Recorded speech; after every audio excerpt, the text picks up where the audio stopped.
So are the Browns or the Giants making a mistake if they pass on Shedeur? It all depends. I think when it comes to the Browns, no, because you're still stuck with Deshaun Watson. And my guess is all the reports are saying that Abdul Carter is their selection, and they may tank for Arch Manning next year. So that looks like it's on the board right now.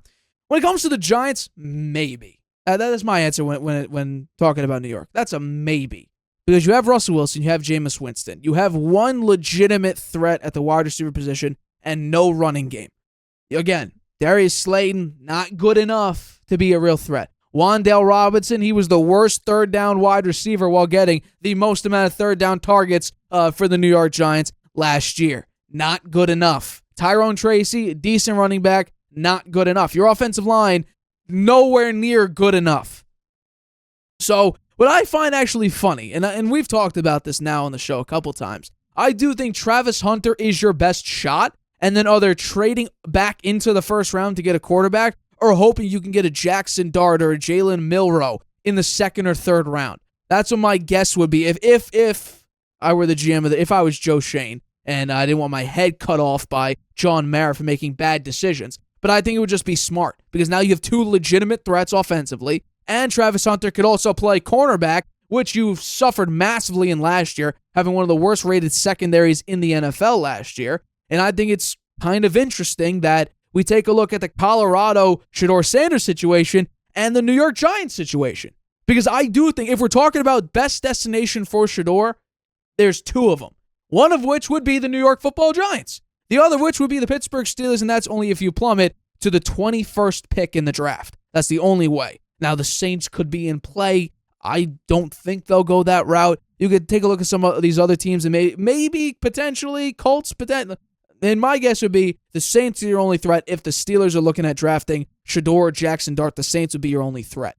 But when it comes to the Giants and Shedeur, let's compare those two situations. In Colorado, you had one legitimate threat in Travis Hunter.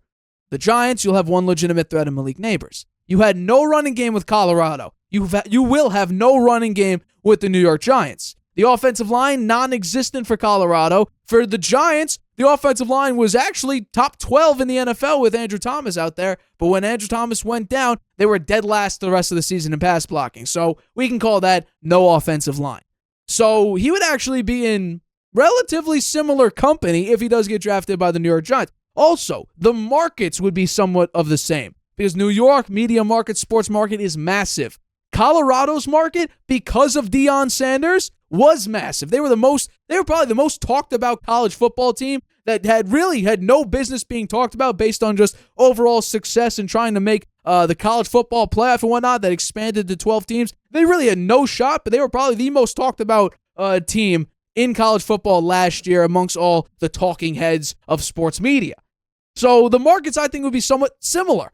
And I think Shedeur would fit in beautifully in New York. I mean, him and Brian Dable already seem to have they have a decent relationship. You see him dapping up at the combine. He just had his pro day. So I think right now, if we're talking about, I think the Giants, out of the two teams, the Browns and the Giants would probably be making the biggest mistake. Although, I still think Travis Hunter, based on the way your team is constructed and the moves you made this offseason, and the fact that Russell Wilson is already calling himself quarterback one on the team, don't love that. But I think the way your team is constructed, you need a serious threat offensively. Travis Hunter is your guy. But I could also say, for comparing the two teams, I could understand why the Giants would be making a massive mistake if they decide to pass on Shedeur. But the Browns, no. You still have Kenny Pickett, which is a terrible choice, but you can get Abdul Carter. You have Deshaun Watson coming back eventually, and the tank for Arch could very well be in play next year anyway. And even with, Shedeur Sanders, I think he would rot in Cleveland. That's the thing. I think he would absolutely plummet in any sort of potential that he has with Cleveland. Really? Yeah. When has Cleveland had a good quarterback? Baker Mayfield for 2 years? Yeah. Jacoby Brissett, actually, not bad. They're probably wishing they hung on to Baker Mayfield. Oh, that was a absolutely. big mistake. Absolutely. So, my view, Sanders is perhaps the hardest player to predict where he lands in the 2025 draft. He could go as high as, maybe he goes 1. Doubtful. It looks like Cam Ward's going to get that spot. He may fall all the way to 21st, as you say, with the Steelers taking him. He's been speculated to go as early as number 2 to the Browns or number 3 to the Giants. Most believe Cam Ward will be selected by Tennessee. I recommended in the last show that the Browns take Sanders, but they have a history of botching important quarterback decisions, most recently the Deshaun Watson deal. So I'm betting the draft that they draft Abdul Carter to pair him with Myles Garrett, which would make some sense if they had a reliable quarterback, which they don't, with only Kenny Pickett brought in from the Eagles so far. There are no veteran free agents that left now except Aaron Rodgers and maybe Kirk Cousins. We're going to talk about Kirk Cousins a little bit in our next topic. Rodgers likely going to the Steelers, I think, or maybe holding out a long shot hope for the Vikings. Cousins wants to be traded from the Falcons, but so far the team is retaining him, likely waiting until later so they can trade him with less cap hit damage. We'll talk about that when we get to the Cousins topic. This is a high-risk situation, which I think the Browns will leave themselves exposed at quarterback and take Carter. That's where I think they're going. That gives the Giants a shot at Sanders, which I think they will pass on as well because they picked up Russell Wilson and Jameis Winston.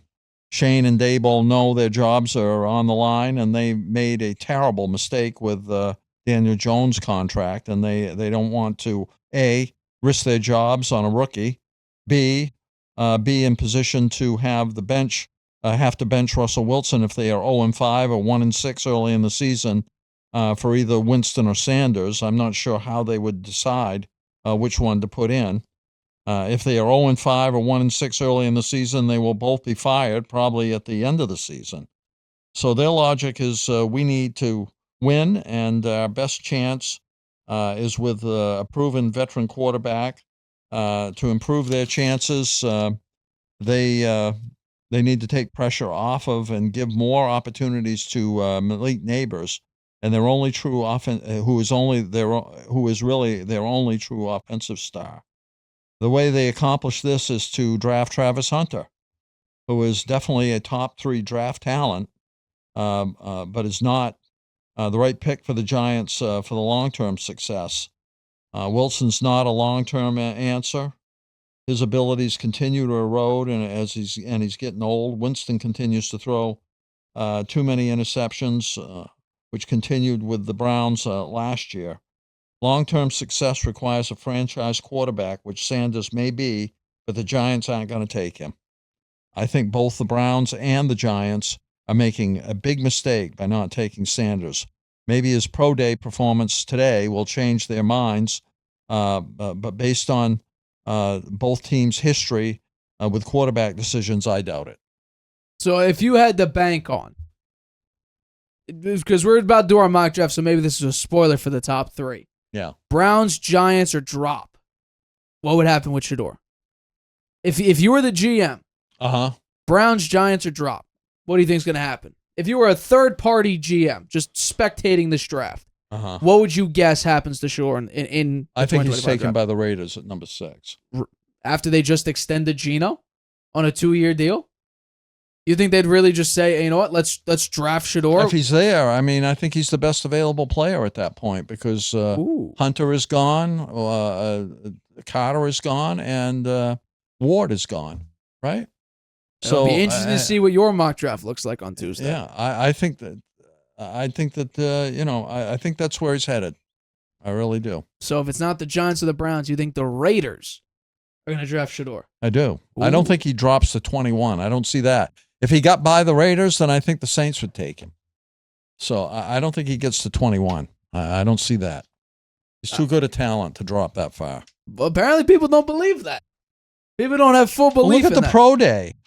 Actually, the only passes he missed, basically, are the ones that people dropped. This was a beautiful deep ball. This was absolutely a gorgeous deep ball. Look at that. Air on the ball, right perfect there. throw. Breadbasket throw, as they call it. Yeah, well. Somebody, these teams that have the opportunity to take him and they don't, and he turns out to be a franchise quarterback, they look pretty bad. Yeah. Let's get into our final Look topic. at all the of today. teams. Look at all the quarterbacks taken before Tom Brady was taken, right? Well, nobody knew that. You already hear about it. You Tom continue to hear about it. Year after year after year, it comes up. Well, All those quarterbacks that were taken ahead of him. He could have been the he's 49ers. a one-in-a-lifetime The 49ers could have drafted Tom Brady, and they didn't. Well, we're They talking about a drafted a guy who never even played an NFL game. He never played an NFL game. I mean, you're talking about literally a once-in-a-generation guy. You talk about generational player. That's who Tom Brady is, not Trevor Lawrence or Caleb Williams. Yeah. Get out of here. Hi, everybody. Thank you for watching this clip of the Harvey Hour. If you want to watch the full show, you can by clicking the I in the top right-hand corner right now. If you want to take the show with you on the go, it is available wherever you get your podcast. We go live here on YouTube every single Tuesday and Friday at 6:30 p.m. Eastern. So make sure you hit that like button, that subscribe button, and the notification bell to get notified whenever we upload a video and whenever we go live.